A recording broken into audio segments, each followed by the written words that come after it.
A-holes like this messing up your day with some nasty AoEs and other effects?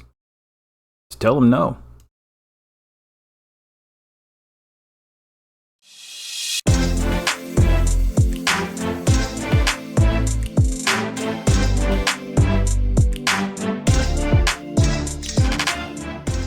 Yo, J-Town here.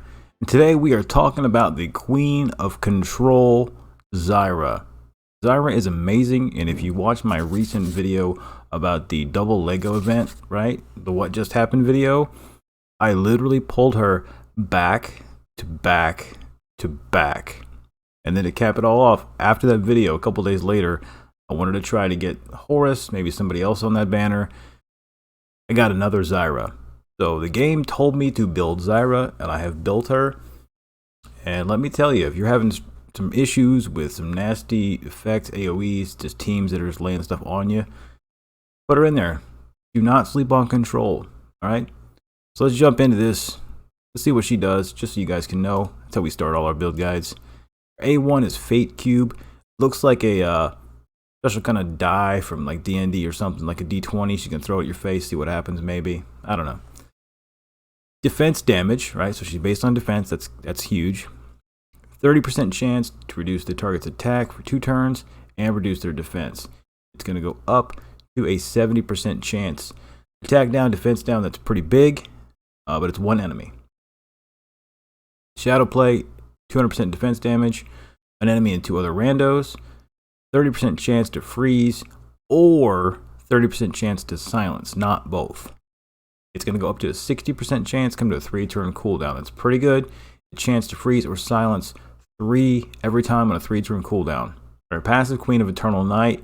This one is okay. It's a little bit weird. Basically, she gets 5 layers of Eternal Night at the beginning of each wave. Not turn, wave. If you're fighting only one wave like a guild boss, it's only going to happen one time. But on your campaign, your dungeons where there's 3 waves, beginning of the wave you get 5 layers. Each layer increases her effect resistance by 10% and reduces the damage she takes. So she's got 50% effect res, 20% less damage taken, and she loses a stack of it anytime she actually gets inflicted with a control effect, right? Then she gets a stack of it when she inflicts a control effect. So it's this thing that can ebb and flow during the whole fight with her resistance going up and down. So it's already 50% harder to land a debuff on her. Right, a control effect. But if she takes it, she'll lose one, becoming easier. But if she lands one on you, and she probably will, she'll gain more stacks of that, right? So when a turn starts, right, a turn, not a wave now, we're talking turns. For every enemy under a control effect, she'll restore her HP by 2.2, and if you skill this up, it'll be 3%, right? So 3% of her max HP. Doesn't seem like a lot, but if it's all 5 enemies, that's 15% of her max HP at the beginning of every turn. So that's pretty good. And then here's her important skill, the big one. Haunted Night. 200% defense damage to all the enemies and a 30% chance to inflict all of that. Right? So every enemy can get one of these. Every enemy can get a stun. Every enemy could get a silence. It could be different for each enemy. Right? These 2 are frozen. These 3 are horrified. These 3 are silenced. And these 2 are hypnotized. Right? It can be any mix of that. Each person's got a chance to get one. Now you can get that up to a 60% chance. And here's the thing with Zyra. She needs hit effect, right? More than anything. And there's a barrier to entry. If you just get her to A5, maybe you haven't skilled her up yet, you're going to say, she's not really doing a whole lot. This skill is the barrier to entry, in my opinion. I have that skill fully maxed out, with the chance anyway. And when you get that from 30% up to 60%, it is a world of difference. If you've got her and you want her to be reliable control, you have to commit. You have to invest. Now, you don't have to have the exclusives. Her exclusives are really good for this, but you do not have to have them. But this, yes, you have to have them for her to be worthwhile, to feel like she is a useful member of your party. All right, now we'll quickly go over her exclusives. E1. When her Eternal Night, those stacks that ebb and flow as she takes or gives control effects, the 40% chance to cleanse all control effects from herself. So if somebody succeeds in giving her a control effect and she loses a stack, there's now a 40% chance she says, you know what? another chance came by and I got rid of all those control effects. So she can just shrug off controls. Now EW2 is sweet. 25% extra effect hit. That's 25% less you have to build in your stats. That frees you up to build more survivability, more speed, more defense. And it just also makes it easier to get to the effect hit cap you're needing to get to. Now, exclusive 3, and I was very lucky to have pulled all these. It didn't seem like at first because I was like, I want horses. But this one is really, really good. So in Haunted Night, her ultimate, right, her A4, there's the same chance to additionally inflict resist buff for a turn, and 50% chance to make the inflicted control effect not be able to be resisted or removed. Alright, so let's go back and look at Haunted Night just so you can see, right? That skilled up is a 60% chance to inflict one of these on each different enemy, right? But the same chance, in addition to, she can give them resist buff. So when it comes back to their turn, if they're able to do anything and their party tries to buff themselves, they'll resist it or have an increased chance to resist it. And then a 50% chance to make the inflicted control effect where they can't resist it or remove it, right? Sometimes you can resist Horrify and you'll get to take your action instead of being horrified. Well, this is going to make all these so much more potent and also irremovable. So if you put those on, you got this. Somebody like Catherine could like cleanse them off. Well, if this procs, sorry, Catherine. That is why Zyra is the queen of control. She can lock it down if you've got those exclusives. But remember, if you don't have the exclusives, she's still very, very good. You just have to have this skill filled up for that higher chance. And these skills as well, you need those percent chances to be up. Because without those, your 30% chance is 30% chance. Even if you make the effect hit saving throw, it's still going to be a 30% chance to do it. So she's got to be skilled up to be worthwhile. I can't stress that enough. So let's go look at her emblems real quick and see how to build her. We saw her skills are based on defense damage, so it means we're going to throw the attack tree out. We don't really care about her damage. It's just nice that building survivability on her will increase her damage. Support tree is where it's at. It's what we're going with. Effect hit, obviously. Taken when she has a shield, damage taken is less. Because these two, she doesn't do shields or healing herself. And you should always have a shielder, especially in high content. For the end of the wave, she gets effect hit. So just going through those first waves of ads where she really shines, she's got more chance to control those people who are throwing nasty stuff at you. And then this, she's going to be throwing out all kinds of layers of those debuffs. So increase the speed. And then turn meter reduction taken. That's just in case you have somebody who's trying to stop her turns, but this doesn't do anything for her. And then this, obviously 12% chance to reduce the cooldown. If there's a chance she gets to do her Haunted Night again, that's amazing. And then we're going down here and taking the, when inflicting an attribute buff or debuff successfully, 80% chance to increase it by a turn. Even though we don't have a final answer yet on that experiment I did about which of these emblems are working or if it's just visually not showing in the stats, this is what you're going to want to go with for when it is confirmed that it's working or fixed. And then with target to lower speed himself, effect it's 9%. This is huge because we're going to build her with speed. We want her to be accurate and fast. That's it. Survivability comes second. She's not fast and accurate. She's not useful. And then for your last one, you're taking the speed. Over here, you can argue for different ones. These are the ones I always take when all I care about survivability. Just increase defense, reflect some damage. Easier to heal her by your other heroes. You can restore health if somebody's dead. We don't like people to die, but that is what it is. She takes less crit damage when she's higher than 50%. Hopefully you've got enough shielders and healers to keep her always above 50%. And then if somebody hard nukes her, it takes a quarter of her health away, she'll get some of it back. A little harder to kill her. That's it. Screenshot her right there. That's what we want to go with. That's the build I'm going to take every time on Zyra. All right, now equipment. We already told you what stats you're looking for. Hit effect, speed. Hit effect and speed. After that, just survivability, defense, HP. We're not even going to waste time with crit rates. It's just, if it happens, it happens. We only care about her landing controls fast and accurately. That is it. 100%. So, we like the first aid set. The healing effect plus 20 on there, it's not doing a darn thing for us, but the speed plus 10 and effect hit plus 20, by itself, those two are the best possible combination for her. Now, I've gone with the mastery set on here, even though mastery didn't do anything, because at the time I was building her, I needed effect hit. I'll be revising this to get more first aid when I can. First aid times 4 is the best in slot for her. You could also go well with effect hit with substat speed rolls, or speed set with effect hit substat rolls. It just depends on what kind of gear you can get. Ultimately, 4 first aids with speed substats and hit effect substats, and then defense and HP percent. Alright, so down here I went with crit rate in this first one just because nothing else is actually useful towards what she does. She doesn't need mastery for anything. Crit damage is nothing if you don't have high crit rate, and then flat stats obviously suck. I've gone with this one because it had some nice defense and effect hit on it. Both of those are the top stats she uses. For your mark artifact, effect hit is always what you're going to go for. Main stat. You care about the main stat over everything else. This could be better substats, but it's got speed and defense. But effect hit is the reason we're going for it. Getting rid of a lot of these things that aren't effect hit because they crash. Alright, and then her faction artifact. Always main stat speed on those. Always. This one I haven't leveled up very much because it was kind of trash in its substats. And we've taken a break from Marius because we're currently running other dungeons for the other events. Trying to get in the top 200 to get some mythic shards because those freaking whales won't quit, like whaling harder than they ever needed to, times like 5.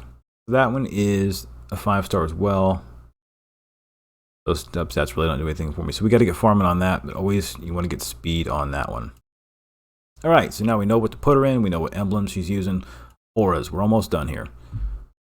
For the aura, speed mark aura, this is what I've taken because I want more speed on her. It's obviously going to double in Tower of Mark. The only one I would take better, eventually one day I will be the Arena Dominator aura, because she does really, really well in Arena. And that doubling in Arena is huge. Also, if you're struggling with hit effect, because hit effect is everything for her. If she doesn't have good enough hit effect, you might as well not even use her. I was lucky enough to have that exclusive weapon for the 25% extra. But if you don't have that, you definitely want to be getting the early on the range hit aura. Now, if you've gone past the green auras, you worked your way up and you're able to get reliably into the purple auras and you're still struggling with hit effect, Hitmaster aura is solid because it works in every area of the game. It's not one of those where it's tower or only in Dwarven Ruins. That's great if you still need effect hit. Hopefully, you can get your hit effect without having to use an aura for it. But if at one point you end up getting all the way into the legendary auras, several of these have effect hit on them, right? In addition to attack. Now, attack does nothing for her, so I'm not going to take that, right? But this one is HP and effect hit. So at the very, very end of the day, when I'm at far end game able to get these reliably, this is going to be a solid one to take. Depending on what I need. You got to be aware of what you need. Do you need more effect hit? Do you need more speed, right? But this is huge because it comes with HP percent. Probably rather get this and focus on getting the speed on my gear. Alright, so as I showed you in the intro to this video, you can neutralize some things where it's not just can you kill them before they hit you or can you withstand the hits. It's don't let them hit you. You can just throw that Haunted Knight on everybody. And look, we have a silence, a stun, a freeze, a horrify, and a silence. So guess what nobody's doing to us for this turn at least. Right, so by the time they got to go, they're already taking HP burns. Some of them didn't even get to go. We are in top tier conditions still. So I won't even have to use consolidation. I can just start whittling these guys down.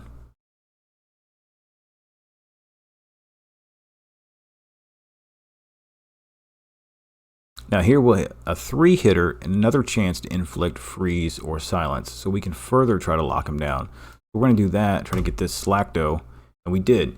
He's silenced, right? These other ones are silenced now. So the only people who are going to be able to do any kind of A2 or A4 are going to be these 2 horses. But we're going to delete one. Slacto, all he could do was A1 us. So all that Slacto could do was A1 us. Only Walter got to A1 us. This horse got to do his AoE, but we can survive one of those, right? It's only when all 5 of them go and go crazy that we have issues. Now her A1, right? 200% damage to a single enemy and a chance to reduce their attack and defense by 2 turns. Well, who do we need to get rid of harder? This Slacto still has the top tier stats and he's got an attack up. So we brought his attack back down and his defense down. So you can see how important having that high effect hit really is. Go effect hit or go home. Now you can see I didn't use some of those buffs. You can see how nasty these hitters are. Without this Zyra having controlled them, we'd already be in dire straits. We're just trying to save a lot of those cooldowns for the next round. Alright, so now we're in the second round, and it's even nastier. 2 Melias, 3 Hazanjas. This is going to be a world of hurt, right? But we brought our beautiful Queen of Control Zyra here. We get some little defensive buffs up. We get prepared to take some hits. And then we see, can we just stop those hits before they even come? And what have we done? We've stunned, we've horrified, and we've silenced. Only this Hazanja in the back is able to actually do something immediately. By the time they get to go look at it, they're already taking those HP burns. They haven't got to do anything nasty to us till then. We're in such a better position because she controlled them. It keeps the advantage on your side and not their side.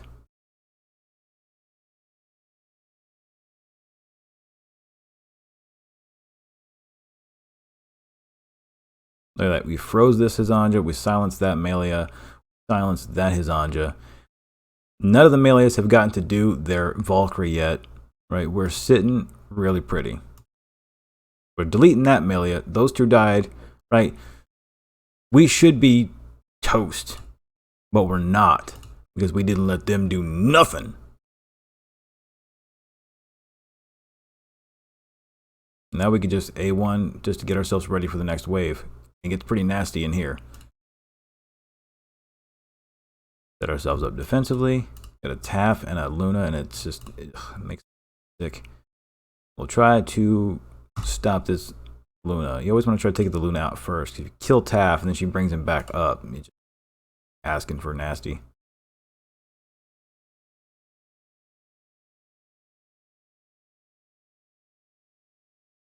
Alright, so pretty good shape. Can't actually get to this Luna unless we have an AoE.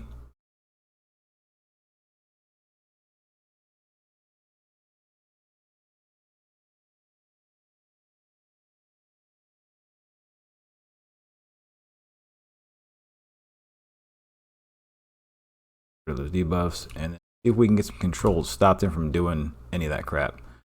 Alright, so we silenced Luna. We didn't get anything on our Taff, so it's not infallible. And we do have attack down on the boss. We did get attack down on Taff. We didn't get control.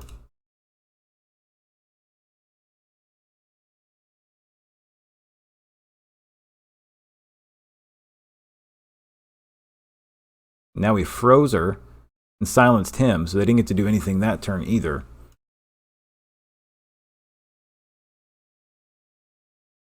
It may be a little slower to bring in the top DPS, but you're keeping them controlled, which is going to be half the key.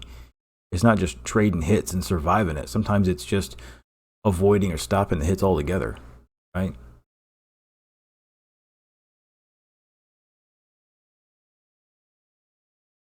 Ugh. See that stealth? That's why Luna's so good. Hard to get to her sometimes.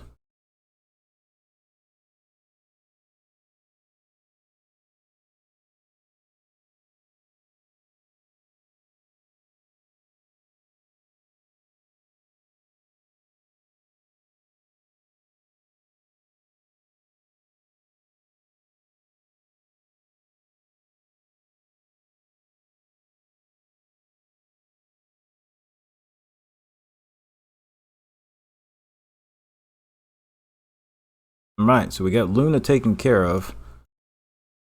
We just took Taff out for a turn.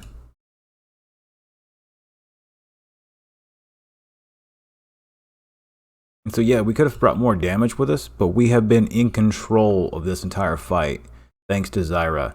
I have been in control of the fight the whole time. It's been on my terms, not the damn boss's terms.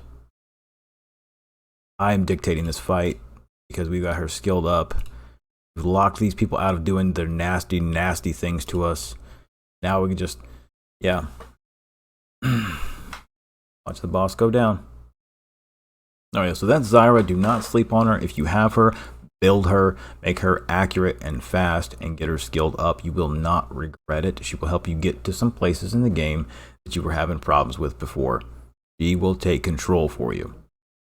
Alright, y'all, I've been J-Town. I will see you in game.